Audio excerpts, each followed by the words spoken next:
Hey, hello, bonjour à tous, bienvenue sur la chaîne YouTube de Temps Mort Productions, c'est un vrai plaisir de vous retrouver pour une nouvelle vidéo. Merci à tous d'être aussi présents sur toutes nos dernières vidéos, ça montre que nos sujets vous plaisent et bien évidemment ça fait plaisir pour tout le travail que l'on essaye de vous proposer.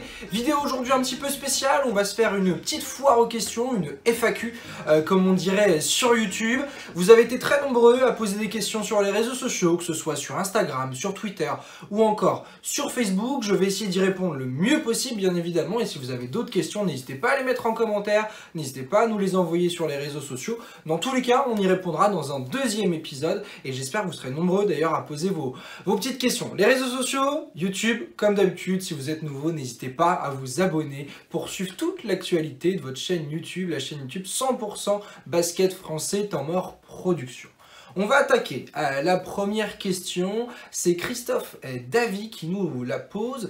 En fait, c'est un peu le commencement, il me demande un petit peu de me présenter. À vous, c'est vrai que sur les lives, on a eu le temps de faire connaissance ensemble, mais ceux qui n'ont pas forcément été présents sur les lives n'ont pas forcément eu cette chance.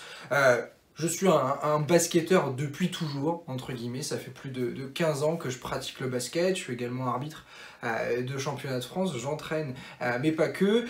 D'un point de vue info basket, j'ai notamment travaillé pour une page de basket, un site internet que je salue d'ailleurs, Inside Basket Europe, où j'ai eu la chance pendant plus d'1 an d'écrire des articles pour ce site. C'est notamment ça qui m'a mis la main à la pâte, mais pas que. J'avais essayé auparavant de créer un petit peu mes blogs petit à petit, mais voilà, j'avais pas assez bossé dessus pour que ça puisse être vraiment connu, donc voilà, j'ai fait mes œuvres, j'ai fait mes bases du côté d'Inside Basket Europe avant justement de monter cette chaîne YouTube. J'avais fait déjà des vidéos avec Inside Basket Europe, il y a d'ailleurs quelques-uns qui étaient déjà présents à cette époque-là. Je faisais la chronique Pro B chaque semaine où on parlait de Pro B et voilà, j'ai transvasé derrière pour devenir youtubeur sur Temps Mort Productions depuis la fin de l'année dernière et j'espère pour encore de nombreuses années avec vous où on va continuer à grandir tous ensemble. Voilà un petit peu pour qui je suis. Une autre question qui nous a été posée, à quand les prochains épisodes des transferts? Sinon on continue comme ça. Déjà merci à toi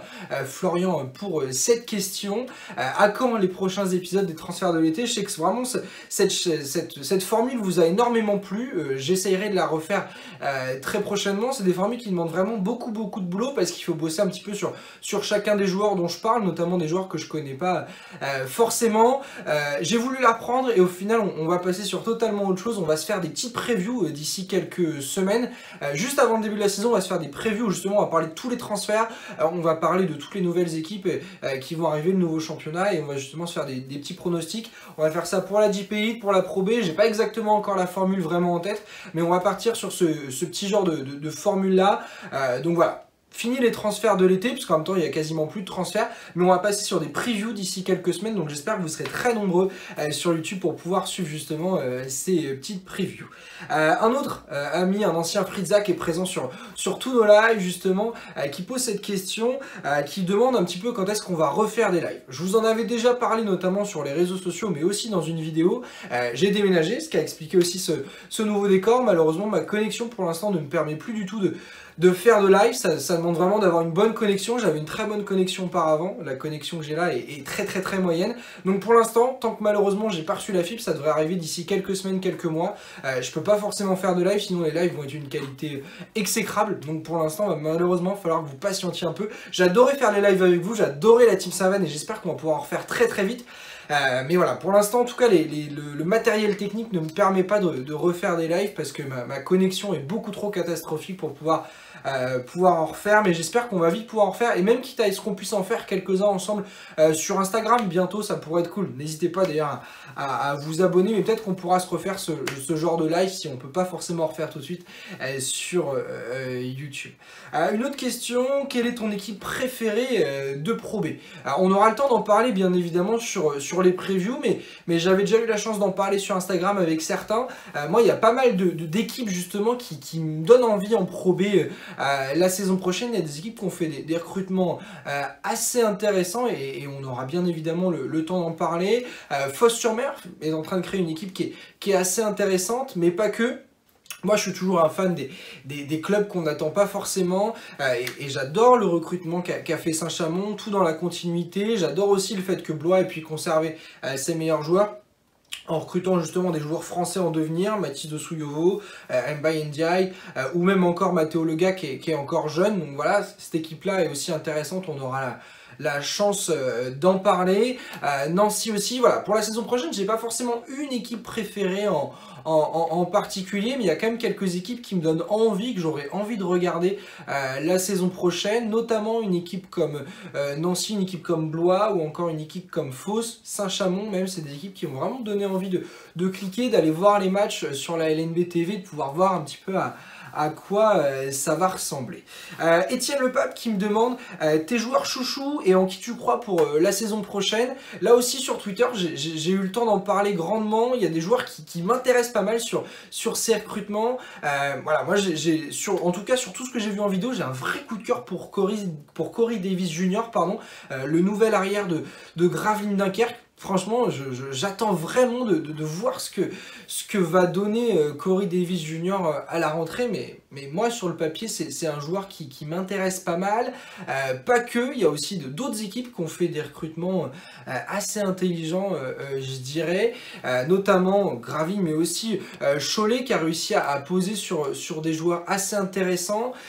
Il y a aussi Davis, le joueur qui a été recruté du côté de Griez-Oberhofen qui m'intéresse pas mal. Voilà, ça aussi on aura le temps d'en parler pendant les previews, mais voilà, mon gros chouchou entre guillemets, et je sais pas pourquoi, hein, peut-être qu'il fera une saison catastrophique, mais sur le papier, Corey Davis Jr., il me donne vraiment envie de taper, gros défenseur, ce 3&D, capable de scorer aussi, capable un petit peu de trash talker aussi, vraiment c'est quelque chose que j'aime beaucoup. Donc voilà, pour répondre à ta question Étienne, Corey Davis Jr., c'est le mec sur qui je mise un peu du côté de Gravelines la saison prochaine, me demandez pas pourquoi, mais voilà, je trouve ça assez intéressant. Fan d'un Diablo Basket qui demande, penses-tu que Blois arrivera-t-il à se relever après cette saison blanche? C'est une question qu'on a eu le temps d'aborder aussi pendant les lives, mais bien évidemment ça va être compliqué pour la DA Blois.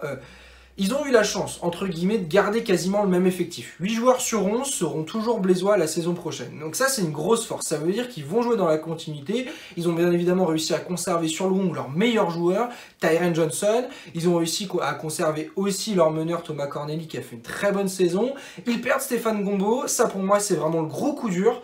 Parce qu'en sortie de banc, Stéphane Gombo était incroyable. Et justement, il va y avoir besoin du banc pour pouvoir refaire la même saison. Donc la grosse question, ça va être, est-ce que le banc de Blois va être capable de réaligner la même saison que cette saison, et surtout est-ce qu'ils vont psychologiquement être capables de repartir sur une saison pleine alors qu'ils ont malheureusement subi une désillusion. Je pense que ça sera moins pire qu'il y a 2 ans où on leur a refusé la montée que sportivement ils méritaient. Là sportivement ils méritaient de faire une belle saison, mais pour l'instant la montée leur était pas encore promis, donc je pense que le coup a été quand même moins dur à encaisser que ça avait pu l'être il y a 2 ans pour le club blésois. Encore 2 petites questions justement qu'on a dans cette FAQ, on va continuer à y répondre. Florent Duquesne qui demande quand l'Europe va mettre les mêmes règles que la NBA. Je pense que par là tu veux parler d'un petit peu plus de souplesse, notamment autour de toutes les violations, les marchés, même les fautes, etc. etc. Je pense qu'en Europe on n'est pas encore prêt à ça. C'est justement d'ailleurs ce qui fait la différence je trouve entre le basket européen et le basket américain.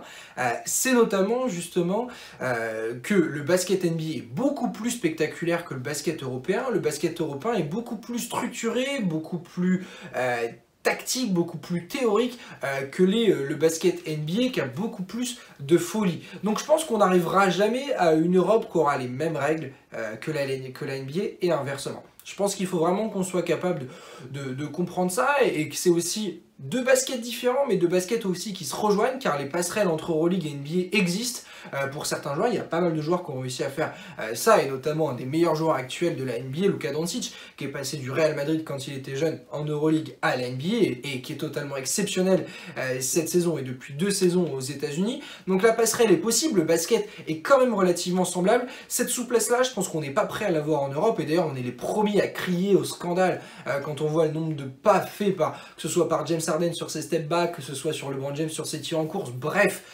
j'en passe, mais beaucoup de violations qui ne sont pas sifflées, beaucoup plus de souplesse au niveau des règles en NBA. C'est toute la culture américaine qui est basée sur le spectacle. Nous, la culture européenne n'est pas basée sur le spectacle, donc je pense que malheureusement, pour répondre à ta question Florent, ou même heureusement, on n'arrivera pas non plus à rejoindre exactement toutes les règles NBA Europe pour qu'on ait le même basket entre les deux. Dernière question, Florian, encore une question de Florian qui demande quel sera le classement de Jeep Elite et de Pro B selon toi. Et c'est pour ça que je vais finir là-dessus, sur une sorte de petit teaser bien évidemment. Puisqu'on va se faire justement mes pronostics, mes classements lors des previews qui vont arriver d'ici très peu de temps. Mais voilà, si je peux donner un petit avant-goût, je vais reformuler un peu ta question et bien évidemment donner mes favoris. À l'heure où je tourne cette vidéo, Monaco n'a pas encore terminé son recrutement, donc c'est compliqué en JP Elite de parler de Monaco favori, même si sur le budget, ils seront bien évidemment au-dessus. Il n'y a pas de doute sur le fait qu'on pense sur le papier que l'Asvel va survoler cette JP Elite la saison prochaine. Moi, le recrutement de Nanterre, le recrutement également de Gravelines me plaît pas mal, justement. Dwight Bikes du côté de Nanterre, ça a l'air top. Gravelines a fait quelque chose d'assez intéressant, notamment en récupérant un joueur comme Chris Horton, mais pas que. Donc voilà, moi je pense que voilà, ces deux équipes-là, Nanterre, Gravelines, pourraient être sympas derrière. Dijon a encore fait un recrutement assez top, il faut le dire. Le recrutement de Roanne me tâte un peu, je trouve que ça correspond vachement au basket de Jean-Denis Choulet, donc ça aussi ça va être super intéressant. Donc du côté de la JP Elite, voilà, il y a des équipes qui vont être au-dessus. Moi je pense que Roanne est capable de surprendre. Et pas forcément de jouer les 15-14, mais plutôt d'aller chercher 10e, 11e place.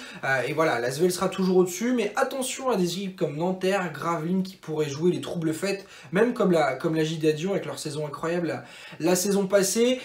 Du côté de la Pro B, je pense que voilà, Blois fera encore une bonne saison. Je suis intéressé de voir la réaction de Quimper après leur bonne deuxième place cette saison. Qu'est-ce qu'ils vont devenir, en sachant qu'ils ont quand même perdu Shima Moneke. Voilà, j'ai une grosse question aussi sur Fos. Je sais pas si une équipe constituée que de gros scoreurs va réussir à faire quelque chose d'intéressant. C'est une bonne question. Nancy va être au top, je pense qu'il n'y a pas de doute par rapport à ça. Je suis aussi intrigué par le recrutement d'Antibes qui continue. Alors où je tourne cette vidéo aussi, le recrutement d'Antibes n'est pas terminé. Mais voilà, ils essayent de tâter un petit peu. Il y a cette rumeur encore avec Chris Smith, le frère de J.R. Smith qui joue en NBA. Voilà, est-ce que c'est plus de la hype qu'autre chose? Bref, il y a plein de questions qui se posent et on va poser des petits pronostics d'ici peu de temps, mais voilà, c'est encore tôt pour pouvoir faire des classements fixes pour répondre à ta question, Florian. Dans tous les cas, j'espère que ce format FAQ vous a plu, j'espère que vous en voudrez un nouvel épisode rapidement. N'hésitez pas bien évidemment à poser vos questions à fond, j'hésiterai pas à y répondre dans une prochaine FAQ. Voilà, sur Twitter, sur Facebook, sur Instagram, n'hésitez pas à envoyer des messages en perso ou alors même à nous mentionner, à nous poser des questions. Voilà, j'y réponds dans une prochaine vidéo. En tout cas, j'espère que le format vous a plu. On va se retrouver très vite pour une nouvelle vidéo d'actualité et très vite pour les previews de JP Elite et de Pro B. A bientôt, salut!